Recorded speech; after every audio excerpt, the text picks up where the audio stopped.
పండిత పామరోద్ధారకమైనది. Okay, కనుక నీకు ఏ example కావాలన్నా భారతం దొరుకుతుంది. Yes or no? ఏ సిచ్యువేషన్ కైనా సరే నీకు ఒక ఎగ్జాంపుల్ కావాలంటే నీకు భారతం దొరుకుతుంది. సకల ధర్మ సూత్రాలు, సకల జ్ఞాన సూత్రాలు మహాభారతంలో ఆయన ఎంత చక్కగా చేశాడో. ఎంత ధ్యానం చేసుకుంటే కానీ అంత జ్ఞానం రాదు, ఎంత పాపం చేస్తే కానీ ఇంత లోకం రాదు, ఎంత పుణ్యం చేస్తే కానీ ఇంత భోగం రాదు, ఎంత ధ్యానం చేస్తే కానీ అంత జ్ఞానం రాదు. చేస్తాను.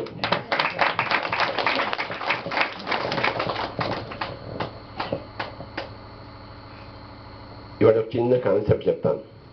చెప్పనా వద్దా? చెప్పను.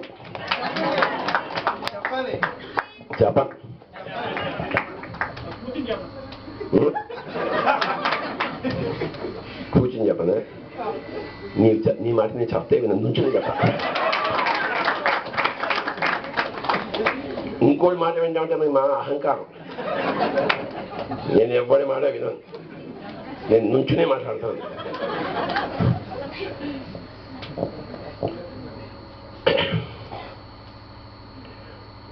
ఒక ధ్యాని, ఒక యోగి, ఒక జ్ఞాని అంటే ఒక పిరమిడ్ మాస్టర్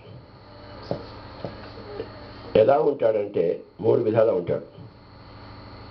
త్రిమూర్తులు. మూర్తులుగా మూర్తులు వాడు అంటే ఎప్పుడు పని చేస్తుంటాడు బ్రహ్మలాగా.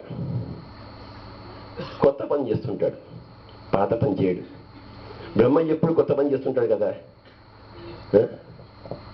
పాతది చేస్తుంటాడా, కొత్తది చేస్తుంటాడా? క్రియేటర్ అంటే కొత్తది సృష్టికర్త. Yes or no? కనుక పిరమిడ్ మాస్టర్ ఎప్పుడు ఏదో ఒక కొత్త పని చేస్తుంటాడు. అండర్స్టాండ్? నేను ఎప్పుడు పాత తిట్లు తిట్టాను, ఏదో కొత్త తిట్టుకు ప్రయోగం చేస్తుంటాను. అవునా కదా? కనుక ఎప్పుడు ఏదో ఒకటి కొత్త పని చేసేవాడు బ్రహ్మలాగా ఉంటాడు. లేదు కాసేపు అది భ్రమ అయిపోయిన తర్వాత కాసేపు ఏమీ పని చేయడు, కళ్ళు మూసేసుకుంటాడు, శివుడిలా ఉంటాడు. ఆ తర్వాత రిలాక్సింగ్, విష్ణుమూర్తిలాగా, శేషశయనులాగా.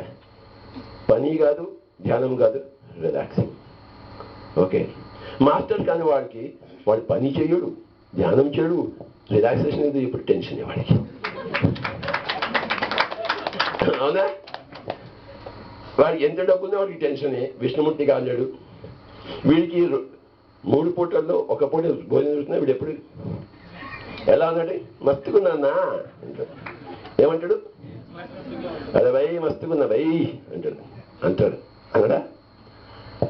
వాడు కోటాధికారి, వాడు ధ్యానం లేవాడే. ఏం టెన్షన్ అమ్మా, ఆ ప్రాజెక్టు ఈ ప్రాజెక్టు టెన్షన్. Okay, tension. వాడు ఈ కెనాట్ బి విష్ణుమూర్తి. అలాగే వాడు ఎప్పుడు మెడిటేషన్, నాకు ఒక్క ఆలోచన కూడా నాకు కంట్రోల్ కాదమ్మా. ఏదైనా కొత్త పని చేస్తామంటే ఏం ఐడియా రావటం లేదు. So whereas a master is always a Brahma, always a Shiva and always a Vishnu. అది అర్థమైందా? ఉంటే తింటాం, లేకపోతే పంటాం. ఎరకైందా నీకు?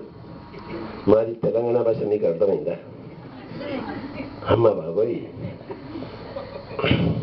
మా నిజామాబాద్ జిల్లా నుంచి చెప్పలు కొట్టింది. నిజామాబాద్ జిల్లా. సో విష్ణు తత్వము అంటే రిలాక్సేషన్. దేనికి టెన్షన్ మనకి? ఒక ఆయన ఏం చేసినాడంటే ఏడుతూ కూర్చున్నాడు. ఒక యోగి వచ్చినాడు. ఎందుకు ఏడుస్తున్నావు అంటే మా అమ్మ చచ్చిపోయిందంటాడు.